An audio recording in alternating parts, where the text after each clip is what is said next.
First playoff bid in 8 years, also known as the Obama administration, Justin Tinsley. When they won on Sunday, it was the first time they went over 500 in 5 years. The fantastic turnaround also coming in season because they had that 1-8 start. We all know this. We all know about Caitlin Clark's superstardom. Monica McNutt around the horn to you. What does playoffs mean for this franchise? And for fun, give me the pie chart of where the credit lies.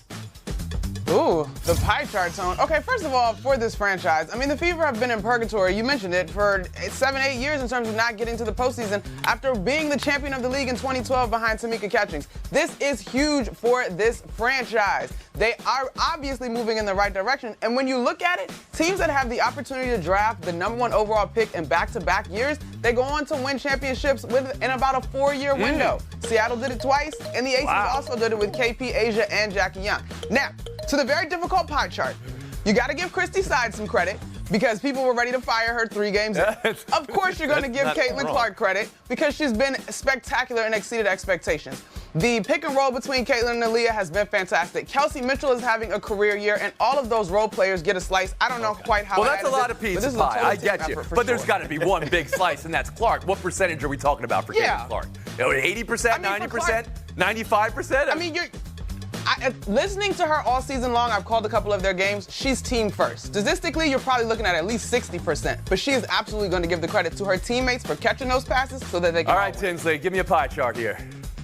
Yeah, I'm going 55% Clark because this has really been a team effort. They gelled and they came together when that whole operation could have burned to the ground. I know we talk a lot about the Olympic break, but this has been the 3rd best team in the league record-wise since June 10th. And since August 1st, they lead the league in points per game, 3-point percentage, and offensive rating. So this is a team effort. It's one of the great turnarounds. 80%, 90%. Nah. I was expecting someone to say this is 100% Caitlin Clark. Mina Kimes, give me the pie chart for this success story.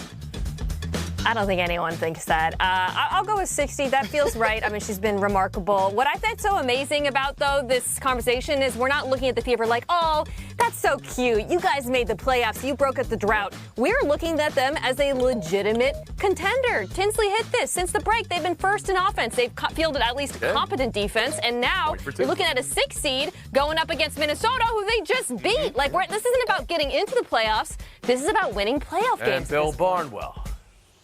This is 25% the offensive improvement, 25% sides, and 50% the defensive improvement, which has been historic. First 9 games of the year, they go 1-8.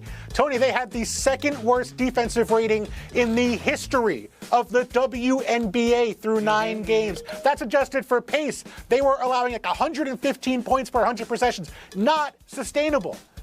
Since then, 16-8. Their defense is 8th best in the league. That's not great, but they've gone from being historically bad to kind of okay. When you combine that with their offense, they are a significantly improved. Yes, they are. I was just expecting you guys to tell me it was 85% Caitlin Clark. I'm hearing 50-50. I'm hearing, okay.